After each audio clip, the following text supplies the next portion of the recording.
ನಮಸ್ಕಾರ ಕರ್ನಾಟಕ. ಮತ್ತೊಂದು ಘೋರ ಅಪರಾಧ ನಡೆದೇ ಹೋಯಿತು. ಬೆಂಗಳೂರು ಹಿರಿಯೂರು ನ್ಯಾಷನಲ್ ಹೈವೇ ರಾಷ್ಟ್ರೀಯ ಹೆದ್ದಾರಿ ಹತ್ರ ಬೆಳ್ಳಂಬೆಳಗ್ಗೆ 29 ಜನರನ್ನ ಕೊರೆದೊಯ್ಯುತ್ತಿದ್ದಂತ ಬಸ್ಗೆ ಬೆಂಕಿ ಬಿದ್ದು 20 ಜನರು ಮೃತಪಟ್ಟಿದ್ದಾರೆ. 9 ಜನರನ್ನ ರೆಸ್ಕ್ಯೂ ಮಾಡಿದೆ ಅಂತ ರಿಪೋರ್ಟ್ ಬರ್ತಾ ಇದೆ. ಪೊಲೀಸ್ ಇಲಾಖೆಯಲ್ಲಿ ಭ್ರಷ್ಟಾಚಾರ ತುಂಬಿ ತುಳುಕ್ತಾ ಇದೆ. ಓಕೆ, ರಾಷ್ಟ್ರೀಯ ಹೆದ್ದಾರಿನಲ್ಲಿ ಪ್ರತಿ ವರ್ಷ 2 ಲಕ್ಷ ಜನ ಸಾಯ್ತಾರೆ. ರಾಷ್ಟ್ರೀಯ ಹೆದ್ದಾರಿಗಳಲ್ಲೂ ಜನ ಸೇಫ್ ಅಲ್ಲ. ಬಸ್ಸಲ್ಲಿ ಓಡಾಡಿದ್ರೆ ಬಸ್ಸುಗಳು ಬೆಂಕಿ ಹಚ್ಕೊಳ್ಳುತ್ತೆ. ಗಾಢ ನಿದ್ರೆಯಲ್ಲಿರುವಂತ ವ್ಯಕ್ತಿಗಳು ಬೂದಿ ಆಗ್ಬಿಡ್ತಾರೆ ಇದ್ದಕ್ಕಿದ್ದಂಗೆ. ಅವರು ನಿದ್ರೆಯಲ್ಲೇ ಸುತ್ತೋಗಿರೋದು ಅವ್ರಿಗೂ ಗೊತ್ತಿಲ್ಲ. ಇಂಥ ಒಂದು ಇನ್ಸಿಡೆಂಟ್ ನಡಿಬೇಕಾದ್ರೆ ಪ್ರಶ್ನೆ ಏನಪ್ಪಾ ಅಂತಂದ್ರೆ, ಗೆಣಸ್ ಕೀಳಕ್ಕೋಸ್ಕರ RTO ಇಲಾಖೆನ ಮಡ್ಕೊಂಡಿದ್ದೀರಾ. ರೋಡ್ ಟ್ರಾನ್ಸ್ಪೋರ್ಟ್ ಡಿಪಾರ್ಟ್ಮೆಂಟ್ ಅವರ ಕೆಲಸ ಯಾವುದೇ ಬಸ್ಸು ಸೇಫ್ ಇಲ್ಲ ಅಂತಂದ್ರೆ ಅವುಗಳನ್ನ ಸಂಚಾರ ಮಾಡಲಿಕ್ಕೆ ಲಂಚ ತಗೊಂಡು ಬಿಡೋ ಅಂತ ಈ ಭ್ರಷ್ಟ RTO ಅಧಿಕಾರಿಗಳು ಉತ್ತರ ಕೊಡಬೇಕು.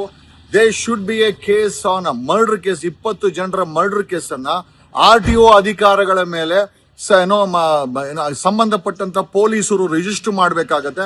ಪ್ರಶ್ನೆ ಏನಪ್ಪಾ ಅಂತಂದ್ರೆ, ಈ ಒಂದು ಬಸ್ ಓಡಾಡ್ಲಿಕ್ಕೆ ಪರ್ಮಿಟ್ ಕೊಟ್ಟಂತವ್ರು RTO, ಸಂಬಂಧಪಟ್ಟಂತ RTO ಎಂಟೈರ್ ಅಧಿಕಾರಿಗಳ ಮೇಲೆ FIR ದಾಖಲಿಸಬೇಕು.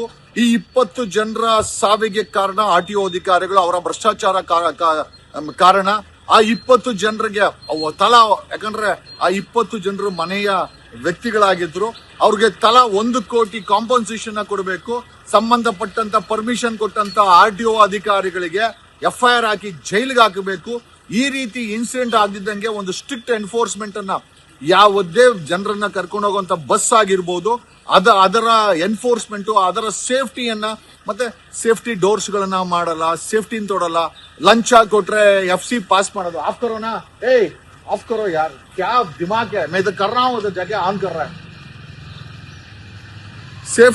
ಸೇಫ್ಟಿಯನ್ನ ಮ್ಯಾಂಡೇಟರಿ ಮಾಡಬೇಕು. ಯಾವುದೇ ಜನರನ್ನ ಒತ್ತೊಯ್ಯುವಂತ ಬಸ್ ಆಗಿದ್ರೆ ಅದು RTO ಸೇಫ್ಟಿಯನ್ನ ನಾರ್ಮ್ಸ್ ಅನ್ನ ಫಾಲೋ ಮಾಡಲೇಬೇಕು. ಅದನ್ನ ಎನ್ಫೋರ್ಸ್ಮೆಂಟ್ ಮಾಡಬೇಕಾದ RTO ಕೆಲಸ. ಲಂಚ ಇಸ್ಕೊಂಡು FC ಪಾಸ್ ಕೊಡೋದು, ಲಂಚ ಇಸ್ಕೊಂಡು ಬಸ್ ಪಾಸಿಂಗ್ ಕೊಡೋದು, ಲಂಚ ಇಸ್ಕೊಂಡು ಒಂದೇ ನಂಬರ್ ಅಲ್ಲಿ 10 ಬಸ್ ಓಡಿಸೋದು ಒಂದು ಬಸ್ಸಲ್ಲಿ ಸೇಫ್ ಅಲ್ಲ, ರಾಷ್ಟ್ರೀಯ ಹೆದ್ದಾರಿಯಲ್ಲಿ ಸೇಫ್ ಅಲ್ಲ, ರೋಡಲ್ಲಿ ಸೇಫ್ ಅಲ್ಲ, ಪ್ಲೇನಲ್ಲಿ ಸೇಫ್ ಅಲ್ಲ. ಯಾಕಂದ್ರೆ ಪ್ಲೇನು ಬಿದ್ದೋಗುತ್ತೆ. ಟ್ರೈನಲ್ಲಿ ಸೇಫ್ ಅಲ್ಲ, ಟ್ರೈನು ಕೂಡ ಆಕ್ಸಿಡೆಂಟ್ ಆಗುತ್ತೆ, ಬಸ್ಸಲ್ಲಿ ಸುಟ್ಟೋಗ್ತಾರೆ ಅಂತಂದ್ರೆ ಇದು ಕರ್ನಾಟಕದಲ್ಲಿ 2ನೇ ಇನ್ಸಿಡೆಂಟು. ಕಳೆದ 3ನೇ ತಿಂಗಳಲ್ಲಿ ಆಂಧ್ರದಲ್ಲಿ 20 ಜನ ಸುತ್ತೋದ್ರು. ಕರ್ನಾಟಕದಲ್ಲಿ ಇದು 2ನೇ ಇನ್ಸಿಡೆಂಟು. ಈಗ ಸರ್ಕಾರ ಉತ್ತರ ಕೊಡಬೇಕು. RTO ಅಧಿಕಾರಿಗಳ ಮೇಲೆ ಏನ್ ಕ್ರಮ ಜರುಗಿಸ್ತೀರಾ ಅಂತ. RTO ಅಧಿಕಾರಿಗಳನ್ನ ಸಸ್ಪೆಂಡ್ ಮಾಡೋದಲ್ಲ, ಸಂಬಂಧಪಟ್ಟಂತ RTO ಅಧಿಕಾರಿಗಳ ಮೇಲೆ FIR ಆಗಬೇಕು, ಕೊಲೆ ಕೇಸ್ ರಿಜಿಸ್ಟರ್ ಆಗಬೇಕು ಅಂತ ಈ ಮೂಲಕ ಕೇಳುತ್ತಾ, we will report from the ground. Thank you.